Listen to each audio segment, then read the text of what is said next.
天命。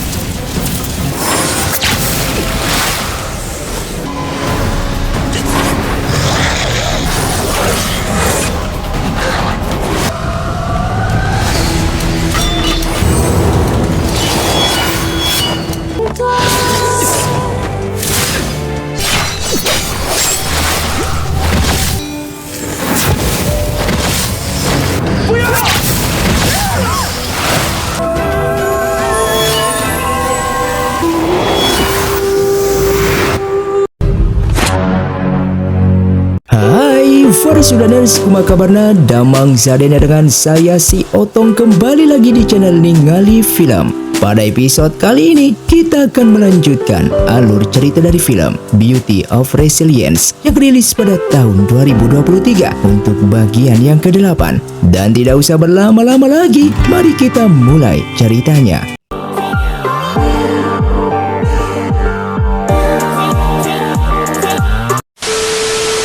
Film pun dilanjutkan dengan diperlihatkannya Yan Yue yang mendengar suara racun menyebar ke tubuh Weizi, dan hal itu membuatnya bertanya-tanya kenapa racun tersebut berada di tubuhnya. Dan Weizi pun mengakuinya jika racun ini ia pindahkan di saat Yan Yue tertidur semalam. Hal itu ia lakukan demi Yan Yue yang selalu menolong dan melindungi dirinya. Mendengar hal itu, ia akan segera pergi ke langit dan memohon kepada Kaisar Langit untuk menolong Weizi.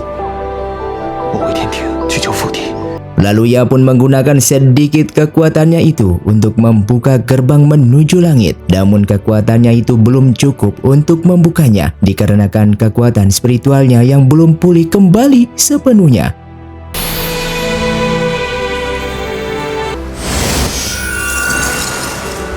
Ia yang gagal lalu kembali kepada Weizi kalau ia tidak berhasil, dan sesaat ia mengingat kalau dulu Weizi pernah berkata kalau di alam tanah ini terdapat rumput ajaib yang mampu menyembuhkan semua racun. Maka dari itu ia pun mencoba mencari rumput tersebut dan menanyakan kepada Nyonya Lu.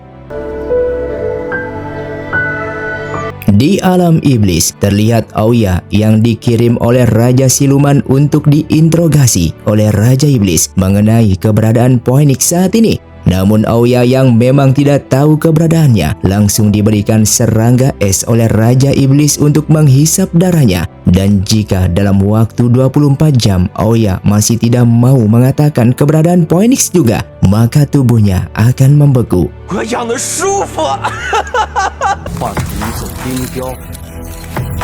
Nyonya Lu yang datang menemui Weizi dengan memberitahukannya kalau sup ini dibuat oleh Yan Yue dan menyuruh dirinya untuk memberikan kepadanya. Rumput ajaib ini memang mampu menyembuhkan segala racun, namun tidak kemungkinan juga jika racun itu tidak bisa disembuhkan dengan rumput ini. Maka dari itu Nyonya Lu memberitahukannya kalau Yan Yue sedang pergi ke suatu tempat dan meminta Weizi untuk menunggunya.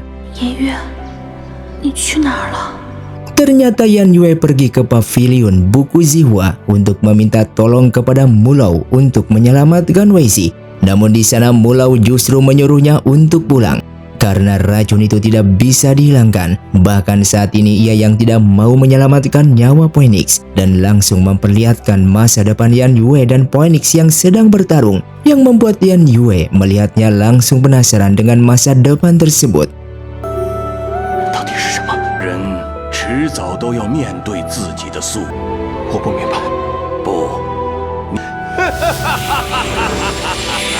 Kembali kepada Aoya yang sudah sekarat masih tidak mau memberitahukan keberadaan Phoenix kepada Raja Iblis. Dan Raja Iblis pun bertanya apa tujuan Aoya sampai tidak mau memberitahukan keberadaannya. Aoya pun menjelaskan jika ia tidak ingin Phoenix mati bahkan terluka karena ia ingin mengubah takdir klan siluman miliknya dengan menggunakan selai bulu Phoenix tersebut. Maka dari itu sampai kapanpun ia tidak akan memberitahukannya. Padahal yang sebenarnya ia juga tidak tahu di mana Phoenix berada.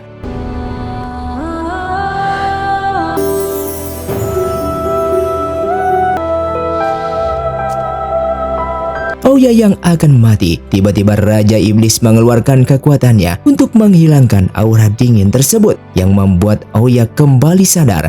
Dikarenakan Aoya lebih memilih mati dibandingkan memberitahukan keberadaan Phoenix, Raja Iblis pun akan menunjukkan sesuatu kepadanya.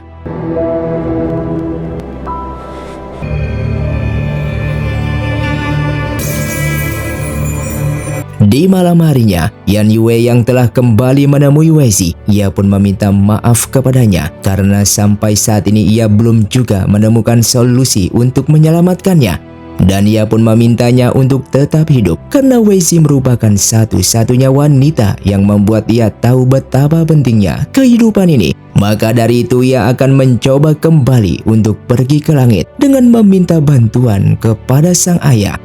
老四，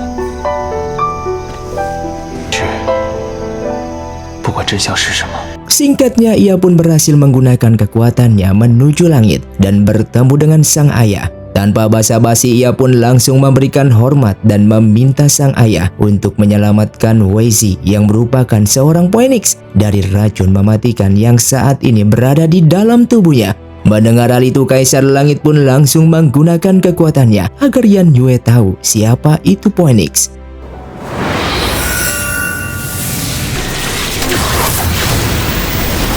Diceritakan ribuan tahun yang lalu, Phoenix kembali muncul setelah bermeditasi mengumpulkan kekuatan jahatnya demi menghancurkan semua makhluk. Dan Dewi Sichai yang merupakan ibu kandungnya Yan Yue datang untuk melawan Phoenix demi kedamaian semua alam, yang merupakan satu-satunya dewi yang bisa melawan kekuatan Phoenix. Namun dikarenakan kekuatan Phoenix sangatlah kuat, membuat ibunya Yan Yue harus mengorbankan dirinya dengan mengeluarkan seluruh kekuatannya demi mengalahkannya. Setelah mengetahui hal itu, Kaisar Langit pun mengatakan kalau saat ini Yan Yue sudah bisa menggunakan seluruh kekuatannya karena ia sudah membuka segelnya agar Yan Yue ini bisa membunuh Phoenix yang merupakan makhluk jahat yang nantinya akan membahayakan ketiga alam. Saat ini ia percaya kepadanya karena Yan Yue yang merupakan seorang dewa matahari dan ini merupakan takdirnya untuk melawan Phoenix demi membalas kematian ibunya. Yang membuat Yan Yue mendengarnya pun merasa bersedih karena ini merupakan keputusan yang sangatlah sulit untuk dirinya. 你的母亲因凤凰而死，希望你能够明白自己的责任。 Ia pun kembali menjelaskan kepada ayahnya itu kalau Weizi merupakan wanita yang sangat ia cintai dan ia tidak mungkin membunuhnya. Dengan mengetahui hal itu, sang ayah pun sangatlah marah kepadanya dan langsung membuka semua ingatan masa lalu dan masa depan milik Yan Yue yang selama ini ia sembunyikan dan memberikannya kembali agar Yan Yue mengetahui semua ingatannya tersebut.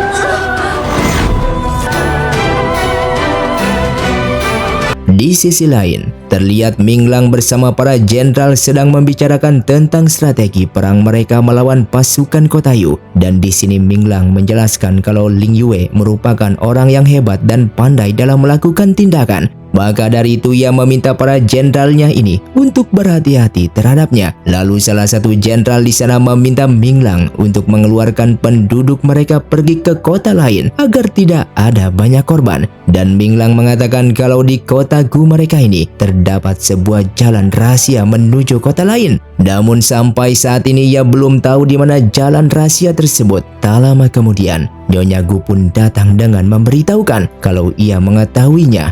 我知道。 Setelah sampai di sana, mereka pun mulai menyelidiki jalan itu dan akan memperbaiki jika ada kondisi jalan yang rusak agar para penduduk bisa dengan mudah pergi melalui jalan ini. Dengan keadaan bersedih, Yan Yue yang kembali ke hadapan Weizi dan langsung memeluknya dengan mengatakan kalau ia sangat merindukannya.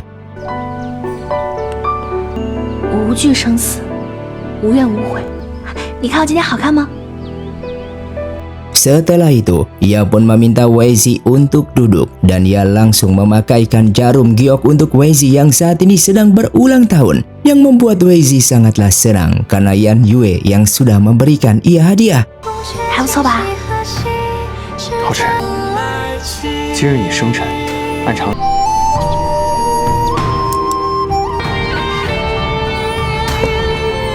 Dengan merayakan ulang tahunnya, mereka pun pergi ke taman bunga untuk melihat keindahan di sana.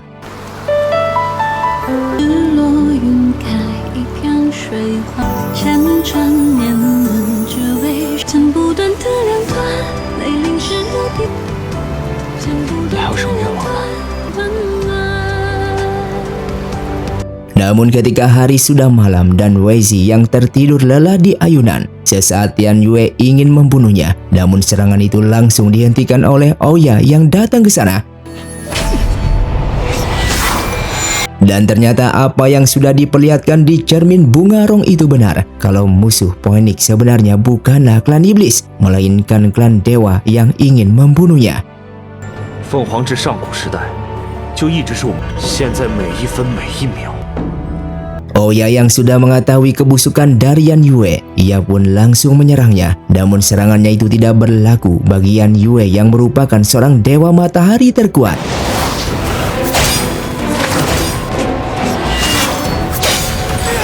Dan Wei-Zi yang bangun dari tidurnya karena berisik, ia pun merasa terkejut karena mereka berdua yang sedang bertarung. Di sini Oya pun menjelaskan apakah Wei-Zi tahu siapa Yan Yue sebenarnya yang merupakan dewa matahari dan anak dari Kaisar Langit. Wei-Zi pun menjawab jika ia tahu semuanya. Dan Oya menjelaskan kembali kalau dewa matahari merupakan musuh Phoenix dan membunuh Phoenix merupakan tugasnya. Bahkan tadi ia melihat Yan Yue yang ingin membunuh Wei-Zi. Mendengar hal itu, ia tidak percaya akan perkataan dari Oya dan Oya menjawab kenapa Wei-Zi tidak mempercayainya. Jika tadi ia telah datang, mungkin saja Wei-Zi saat ini sudah dibunuh olehnya dengan menggunakan pedang Qi-Xiao-nya itu. 他是赤日，皇是他的使命，他刚刚要杀你。 Lalu Wei-Zi bertanya langsung kepada Yan Yue apakah yang dikatakan oleh Oya itu benar. Dan Yan Yue menjawab kalau apa yang dituduhkan Oya kepada dirinya adalah sebuah kebenaran. Kaisar Langit memerintahkan dirinya untuk membunuh Phoenix karena Phoenix sudah ditakdirkan sebagai makhluk jahat yang mengancam 3 alam dan menyebabkan 3 alam menjadi hancur. Sedangkan ia yang merupakan dewa matahari bertugas untuk menjaga kedamaian 3 alam dan juga membunuh Phoenix. Bahkan Dewi Sica yang merupakan ibu kandungnya telah dibunuh oleh Phoenix di kehidupan sebelumnya.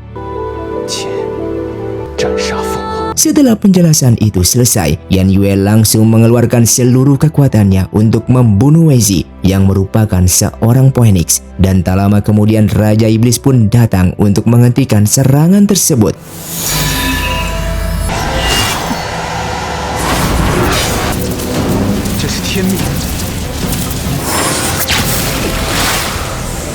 Kemudian Oya pun meminta Raja Iblis ini untuk membawa Wei-Zi pergi dari sini, sedangkan ia akan mencoba bertarung dengannya.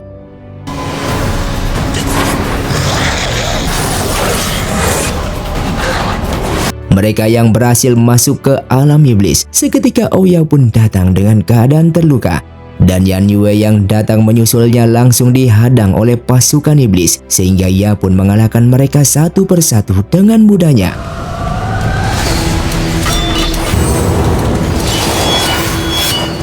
Melihat Yan Yue yang merupakan orang yang dicintai ingin membunuhnya, Wei-Zi sesaat mengingat masa-masa bersamanya yang begitu indah dan ia masih belum percaya dengan perubahan yang secepat ini. 了解千机路的办法我都不在乎。我想永远和你一起。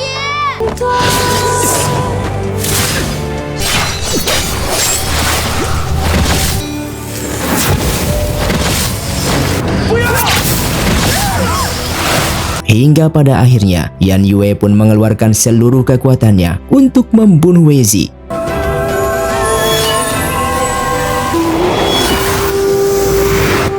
Dan setelah pertarungan itu, Yan Yue yang keluar dari alam iblis dengan memegang bunga rong, yang merupakan bunga iblis yang memiliki energi dari Phoenix. Di alam dewa, Yan Yue menceritakan kepada Kaisar Langit kalau selama puluhan ribu tahun klan dewa menyerang Phoenix berkali-kali, namun tidak pernah mencari bunga rong ke alam iblis, sehingga Phoenix terus-menerus bangkit di kehidupan selanjutnya. Dan sekarang Bungarong yang sudah layu menandakan roh Phoenix telah hancur, yang artinya Phoenix tidak bisa bangkit lagi, sehingga ia meminta sang ayah untuk tidak perlu khawatir lagi akan kedamaian ketiga alam ini. 却从未从魔界找到花荣，理智既不再也不用担心凤凰觉醒了。 Singkatnya, Ning Er yang sangatlah marah kepada Yan Yue yang telah membunuh Phoenix. Walaupun Wei Zi merupakan Phoenix di kehidupan saat ini, namun ini bukan satu-satunya cara yang tepat untuk membunuh Wei Zi, karena Wei Zi yang tidak melakukan kejahatan. Namun kenapa Yan Yue justru membunuhnya, yang membuat ia kecewa kepadanya. 讨厌这里。 Yan Yue yang ke Yingzhou, yang merupakan tempat tidak bertuan di tiga alam yang dijaga oleh Dewa Yan Luo yang merupakan dewa hujan. Di sana Yan Yue bertanya kepadanya kenapa tanaman di sini menjadi layu, dan Yan Luo menjelaskan kalau Yingzhou merupakan tempat yang paling sensitif di tiga alam karena kemusnahan Phoenix membuat semua tanaman di sini mati. Lalu Yan Yue meminta tugasnya itu untuk diserahkan kepada dirinya, dan Yan Luo pun menyetujuinya. 他明明刚刚立了功，疯了傻。 因为他有赤日神君的身份和使命。 Dengan penyesalan karena telah mengkhianati Wei Zi, ia pun seketika mengingat di saat ia bersamanya di atas awan dengan melihat matahari terbenam. 这般美好的景象我还是第一次。我现在只是单纯。凡人一辈子也看不到。 可那一切因为我自己都不复存在了。 Kembali kepada Wei Zi yang ternyata masih hidup dan saat ini ia berada di alam iblis. Raja Iblis menceritakan kalau ia telah menyelamatkannya di saat Yan Yue menyerang Wei Zi dan ia membawanya ke sini. Namun sayangnya Bungarong dibawa olehnya dan sekarang alam dewa telah mengambil Bungarong tersebut yang membuat kekuatan Phoenix akan sulit untuk kembali. Mendengar semua itu, Wei Zi lalu bertanya siapa Raja Iblis ini sebenarnya. Raja Iblis pun menjelaskan kalau ia bernama Munan, orang yang paling dekat dengan Phoenix di kehidupan sebelumnya dan juga orang yang selalu melindunginya. Walaupun saat ini Wei Zi tidak mengingatnya, namun ia yakin suatu saat nanti Wei Zi akan mengingatnya kembali. Lalu Wei Zi pun bertanya, apakah di kehidupan sebelumnya Phoenix juga dibunuh oleh Dewa Matahari? Dan Raja Iblis pun menjawabnya di setiap kehidupannya, Dewa Matahari selalu membunuh Phoenix yang membuat Wei Zi begitu sedih. Dan film pun bersambung. Terima kasih untuk kalian yang sudah menonton video ini sampai habis. Sampai jumpa di video selanjutnya. Saya pamit ulang dari ningali film Sotong undur diri dan salam Sundaners.